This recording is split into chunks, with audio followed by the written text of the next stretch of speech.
All right, man, peace. So James Damore was a former employee of Google, the multi-billion-dollar search engine, and he is suing Google because he claims that he was discriminated against because he is a conservative Caucasian male. Of course, they're going to talk about it, and I'm going to chime in. In a new lawsuit, two former Google engineers claim the company is a hostile workplace for employees with conservative views. A suit filed yesterday in California also alleges the company discriminates against men and white employees by unfairly favoring women and some minorities in hiring and promotions. Now let's evaluate this graph for a moment. It says that there's a lawsuit against Google. It alleges discrimination against employees who express conservative views. Now, conservative views are often coded language when pertaining to Caucasian males for white nationalism. I oftentimes have many so-called pro-blacks, internet revolutionaries, and liberal blacks who come on my channel and they hear me talk about liberalism and they get frustrated and upset because in the binary mind of the average modern day liberal black, you're either liberal or conservative, not understanding that the term liberal is not just pertaining to one's political affiliations or alleged political affiliations, but also to ideological affiliations. When I speak on liberalism, it is because it is just a coded way of saying that someone is a Marxist. I state this ad infinitum.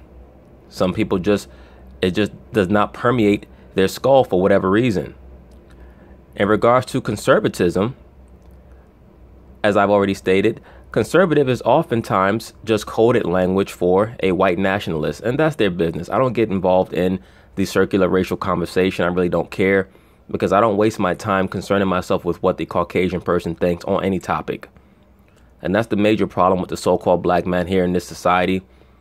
Many so-called black men spend way too much time being concerned about what the Caucasian thinks about them, as opposed to what they think about themselves. But anyway, let's get back to this graph. It says that Google is discriminating against men who express conservative views, i.e. white nationalism. That's his business. He says are males. Many Caucasian males feel like they're under attack here in America. Why is that? Because they're being inundated with television shows, newscasts that are stating that men should be apologetic for being men. And we know that the target is on the Caucasian male right now because they're viewed as being the top, the pinnacle. I did a video a while ago pertaining to the alleged gender wage gap.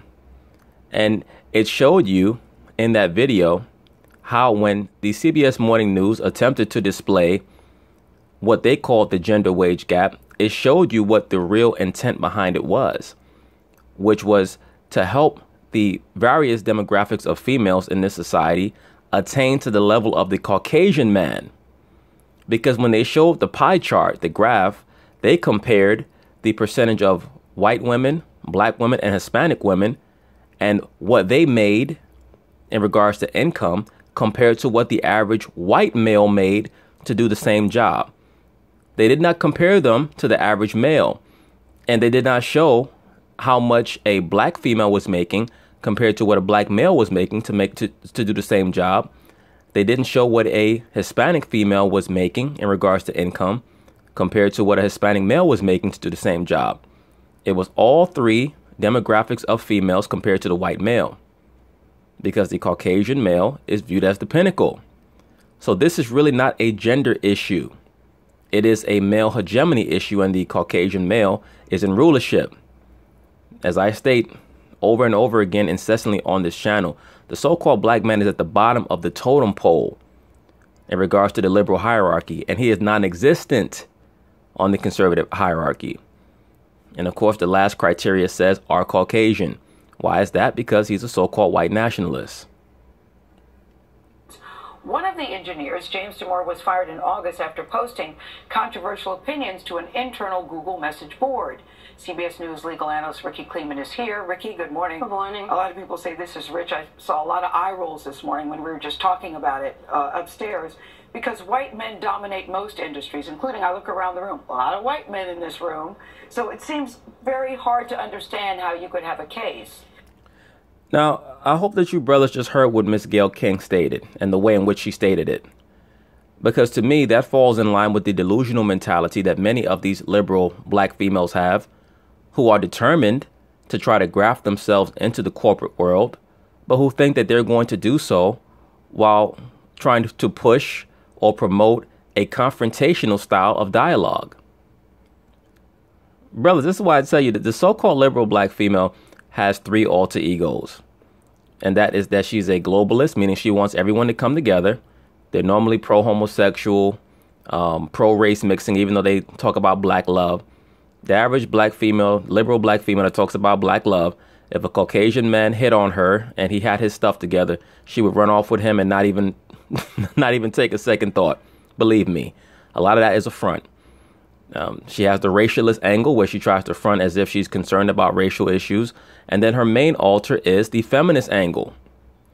Right now, what Ms. Gayle King is trying to apply is the racialist angle, where she's trying to attack so-called white men. I would like to ask Ms. Gayle King, how many heterosexual black males are working for Miss Oprah Winfrey, your so-called best friend? You almost never see Oprah Winfrey associated with heterosexual black males. But she loves to hang around homosexual black males, like Lee Daniels.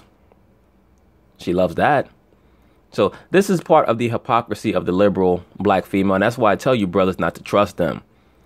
A lot of so-called pro-black men fell into the woke rabbit hole over the last few months, and when Jemele Hill came out with her vain and self-serving rhetoric, a lot of liberal black dudes fell for it.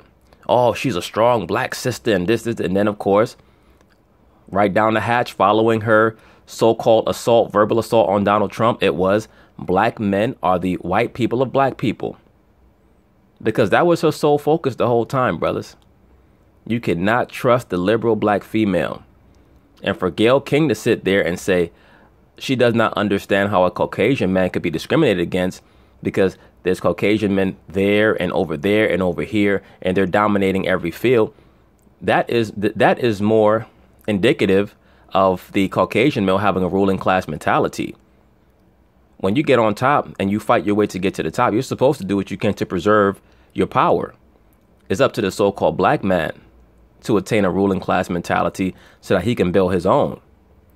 Not to constantly be begging and trying to force his way into a convention that was not built for him.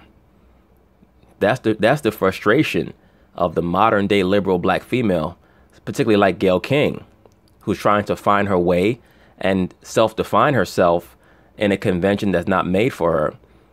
The modern day liberal black female does not trust the black man, no matter how much they talk about black love and black empowerment. They do not trust the black man. And a lot of the reasoning for that is reasonable, because the so-called black man has failed to show that he understands the hierarchy, and that is the Most High first, then him, then the woman. The so-called black woman is waiting for you to understand that she's not a god. She's not your God. She's not above you. But as long as you go along with that bullshit delusion, then she's going to continue to not respect you subconsciously. Consciously, she's going to talk about black love and all this bullshit and all these falsehoods. But in the inner recesses of her mind, she's going to look at you like a little boy. That's why oftentimes you'll find that when you try to have a discussion with the so-called black female, she would try to take on an air as if she's speaking to someone who is less than or like her little brother. And you quickly have to assert to her that no, not only are you not above me, you're not even my equal. But it depends on who you are as a person. It depends on your mental faculties, your mental acuity, and what you know, your knowledge. But the so-called black female, liberal black female, is someone that you have to put in their place, quite frankly. And I just wanted to note that, because the way in which Gayle King decided that she was going to broach the sentiment that she broached with this lawyer here, It was just extremely, I found to be, I won't say unprofessional, but she lacked scope in understanding what she was saying. Yes, you can be the victim of discrimination, even if you're a so-called Caucasian man. All discrimination means is that you're being hindered from fulfilling your potential because of something other than professional criteria. That's all that means.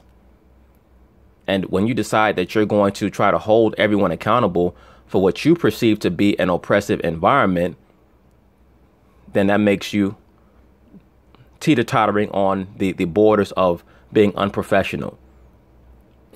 Well, especially when discrimination against a white man. Especially at first blush when you look at Google. Google has males are 69% of its population. Women are 31% of its population. And when you look at race, whites are 59% of its population, followed in great proportion by Asians and then other minorities. Which is why this is confusing. Well, let's look at this pie chart. It says 2% of all the employees of Google are black, and I would guess that the vast majority of that 2% are so-called black males, because you very rarely see black females in IT. That is very rare. Well, it's not only confusing. At first blush, you say to yourself, oh, come on, come on. We all know that when we read about Silicon Valley, we have read countless tales of women saying, I can't get jobs. If I get jobs, I can't get a promotion. I'm not taken seriously, and on it goes. And I believe that because many females are certainly the quote-unquote victims of discrimination in the IT field. In IT, you're expected to be extremely knowledgeable, and you're expected to be well versed in whatever whatever project you're handed. If you have to troubleshoot an issue, if you have to troubleshoot an application, you're expected to know what what the issue is right away. Because in many of these corporations, the flow of data has to be constant. If the network is down, if computers are down, you have to be able to resolve the issue ASAP. And the female brain is not normally associated with problem solving.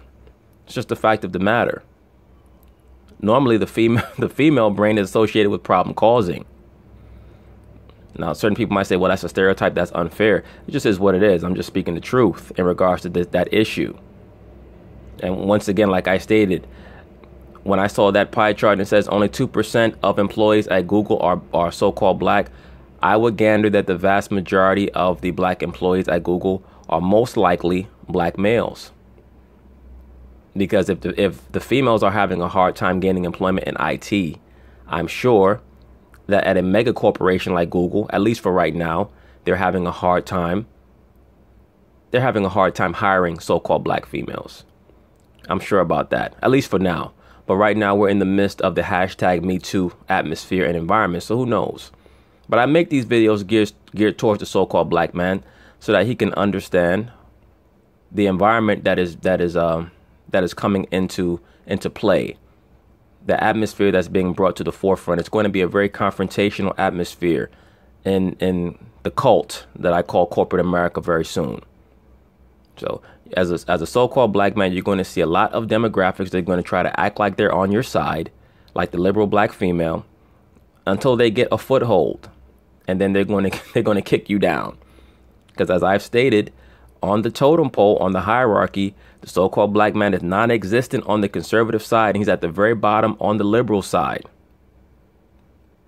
However, when you delve into this 161-page complaint, and you read it, I did read every bit of it, and it's really there in graphic detail, including internal memoranda, lots of emails, lots of things that were on the boards, as well as tweets.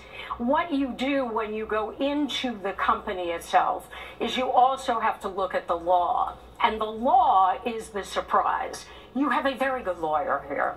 Ms. Dillon is someone who has brought cases for a class of people who feel that they are white males and that they have been discriminated against. She has also looked at this industry and looked at conservative speech. And what she looks at also are the campuses and other places where a conservative speaker is called to speak is basically shut down and shut out. And that is a major issue right now particularly in all bastions of liberalism, especially in the college and university environments all across America, where they are shutting down many quote unquote conservative speakers. And this is what that man, Mr. James Damore, is talking about. And once again, the reason why brothers should be cognizant of this is that many of these battles are going to be fought by so-called conservative Caucasian men, because the so-called black man, nobody's going to listen to you, because they understand that the so-called black man does not have a culture right now. So they know that even though the average singular black man may speak his mind, there's not a convention of protection for the so-called black man. That's why I tell brothers, when you work on these jobs and you receive these memos or emails that are slanted towards quote unquote liberalism or denigration of the masculine principle, save those emails. If your so-called boss sends you any type of message that you can see is based in a discriminatory mindset, trying to stop you from attaining a higher level or higher position in the workplace, particularly if your metrics are up to par with what they have established it would take for you to receive a promotion, and other people are getting promotions over you, even though you have better metrics, better statistics, you have to hold on to those records. Because even if you decide to leave, if you decide to bring up a lawsuit, you're going to need verification.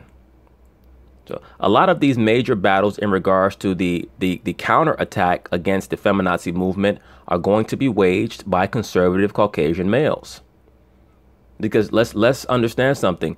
The vast majority of so-called black males, let's be for real, are liberal. Why is that? Because the so-called black man is dominated by the feminine energy. Because most of these cats are being raised by liberal black women. So we can't just look at stories like this and say, oh, well, that's just a white boy, to hell with him. No, we have to understand how this story can apply to the so-called black man. Particularly a lot of you brothers that are caught up in the cult known as corporate America. So cats just got to stay on their P's and Q's. And she says that's what's happening here. So how can a white man file discrimination? I'm still confused by that. Well, because you're just confused in general. She already explained it to you. She explained in the memo that the corporation has a series of bylaws that they themselves are infracting against because they're not evaluating Mr. James Damore according to the metrics that they have established for employee proficiency. What else is there to understand, Ms. King? well, let's look at his history. And we're looking at him as the person who wants to represent the plaintiff class. He is someone who has had excellent reviews, superb reviews. He has gotten salary increases, bonuses, stock options, all the way up he goes, and he goes as if he has a stellar career. Then he winds up at diversity meetings. And you see what he did there? He got a female lawyer. Very shrewd. When they have these weekly and monthly meetings, and he hears that not only are hiring preference. This dude looked like that actor. What's that guy's name? Is it Adrian Brody? Dude, the motherfucker look like a damn eagle. Preferences going to go to women and minorities, but so are promotional preferences. And what he says is, wait a minute. I am just as equally qualified, so why should I be shut out? Remember, too, conservative point of view is a separate element here. Absolutely. That's the most relevant element. Because I believe that he thinks that if he were one of these pansy simp dudes, liberal males, that he would have a better chance of attaining a higher standing at Google, getting promoted at Google. If he was ready to bend over and pretty much get kicked in the ass by the feminazi movement that I'm sure is overtaking Google. Please understand, a lot of these IT organizations are based out in California, which is a hub of liberalism, particularly based out in the Valley area. So what they call Silicon Valley. So I'm sure that there are some validity, or there is some validity to his claims. And once again, so-called black man, please pay attention, because the tenor of the workplace environment is going to change in corporate America, particularly because of what is going on in Hollywood right now that is being executed for social engineering. So they're going to try to compensate by giving females advantages over men. particularly the so-called black man, which has been going on for the longest time anyway, but it's going to become much more flagrant. This is why I address Gayle King, because it's such a damn ruse and a form of misdirection when the liberal black woman gets on TV and tries to act like she's attacking Caucasian men. I guarantee you, if it was a so-called black man who was getting promotions over a so-called black woman, she would not have anything to say. Even if the so-called black man was getting promoted because he was doing a better job, she would still be trying to figure out how come women were not treated equally, quote unquote. That's what this is all about. It's really about entitlement. And the so-called liberal black woman and the liberal Caucasian will oftentimes try to use the so-called black man as fodder to try to pull you in and use you as infantry, as a foot soldier. When they're done with you, they're going to kick you to the side. That's the nuts and bolts of this case. We are shut down and shut up, so he says. So interesting. We should just note a Google spokesperson issued a statement saying, quote, "We look forward to defending against Mr. Damore's lawsuit in court." Ricky Kleeman, thank you so much. I predict that this man, Mr. Damore, is going to win his case, but we'll see. I'm certainly going to be following it. But anyway, peace.